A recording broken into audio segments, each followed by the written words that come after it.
السلام عليكم ورحمة الله وبركاته. بسم الله والصلاة والسلام على رسول الله. أما بعد، في ليلة من الليالي كان سيدنا عمر بن الخطاب ماشي مع خادمه أسلم بيتفقدوا أحوال الرعية لحد ما وصلوا على أطراف الصحراء. فسيدنا عمر بن الخطاب وخادمه شافوا من بعيد كده نار وخيمة وناس قاعدين. فسيدنا عمر قال للخادم: تراهم ركبانا قصر بهم الليل والبرد، لأن الليلة دي كانت شديدة البرودة. فراحوا لحد عندهم، ولما اقتربوا فإذا هي بامرأة ومعها صبيانها، يعني واحدة ست ومعها أطفالها الثلاثة قاعدة، بس كانوا الأطفال بيعيطوا بيبكوا. فسيدنا عمر بن الخطاب قال: السلام عليكم يا أهل الضوء، وكره أن يقول السلام عليكم يا أهل النار. فهنا الست قالت: وعليك السلام. فسيدنا عمر بن الخطاب قال: أأدنوا؟ يعني أقترب. فهي ردت عليه قالت: أدنوا بالخير أو دعا، يعني لو في خير تعالى، لو ما فيش خير توكل على الله. فسيدنا عمر بن الخطاب قرب منهم فقال: ما بال هؤلاء الصبية يتضاغون، يعني الأطفال دي ليه عمالة تعيط ومنهارة في البكاء الشديد ده؟ فهي ردت عليه قالت: الجوع. فسيدنا عمر بن الخطاب قال لها: وما في هذا القدر؟ لأن هو شايف الست في قدامها إناء كده وعمالة تقلب فيه. فقالت له: ماء اسكتهم به حتى يناموا، والله بيننا وبين عمر. فقال لها: وما يدري عمر بكم؟ يعني عمر هيعرف عنكم منين؟ انتوا في الصحراء بعيد. فقالت له: ايالي امرنا ثم يغفل عنا، تولى علينا وبعد كده يتركنا وما يسالش عننا ولا يشوفنا. تخيل، ده سيدنا عمر بن الخطاب اللي من سنين لا فيه وسائل تواصل اجتماعي ولا يعرف عنهم حاجه، ومطالب ان هو ينزل يمشي برجليه ويتفقد احوال الرعيه في كل مكان في كل بقاع الارض عشان يشوفهم، ويؤمر الحكام والولاة بتوعه ان هم يعملوا نفس الكلام. ده سيدنا عمر من زمان، ده الفاروق. فسيدنا عمر بن الخطاب قال له: انطلق بنا يا أسلم. فانطلق لحد ما وصل إلى بيت مال المسلمين، فجاب شوال من الدقيق وحط زيت وسمنة وسكر وقعد يحط فيه أكل، وقال له: احمله علي. فقال: احمله عنك يا أمير المؤمنين؟ يعني أنا أشيله عنك؟ فقال له: احمله علي، أنت تحمل وزري يوم القيامة لا أم لك. سيدنا عمر بن الخطاب تخيل في 70 من عمره في الوقت ده، كان سيدنا عمر بن الخطاب عنده 70 سنة، مش صغير، ويشيل شوال الدقيق والاكل ده لحد ما يوصل بين الست دي اللي قاعده في الخيمه بعيد في الصحراء. وصل لحد عندها ومعاه خادمه واسلم، وقال لها: در الدقيق وانا حر، يعني انت حط الدقيق، كان زمان بتاعك كده بيعملوا فيها الدقيق، قال لها: حط الدقيق وانا اقلبه ليهم واعجنه ليهم كده. وطبعا الدقيق محطوط على قدر على النار، تمام، وقدر عمال فيه سخونه ودخان طالع. فسيدنا اسلم بيقول: انا شايف الدخان بيخرج من لحيه سيدنا عمر، من شده الدخان بيخرج من لحيه سيدنا عمر بن الخطاب.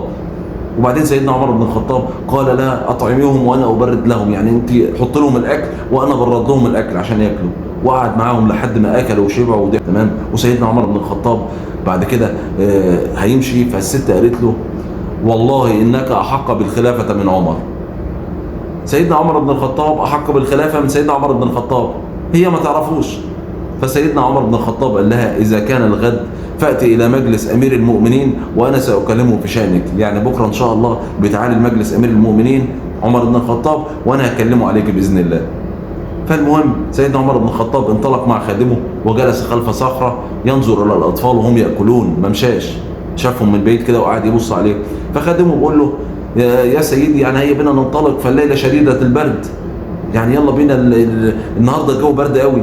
فقال له: والله لا اتركهم حتى يضحكون كما اتيتهم وهم يبكون، يعني مش همشوا غير لما اشوفهم بيضحكوا زي ما انا جيت وهم بيعيطوا. وبعد كده انطلق سيدنا عمر بن الخطاب مع خادمه لما شاف الاطفال بيضحكوا واكلوا وشبعوا الحمد لله. وبعد كده تاني يوم الست جت الى مجلس امير المؤمنين.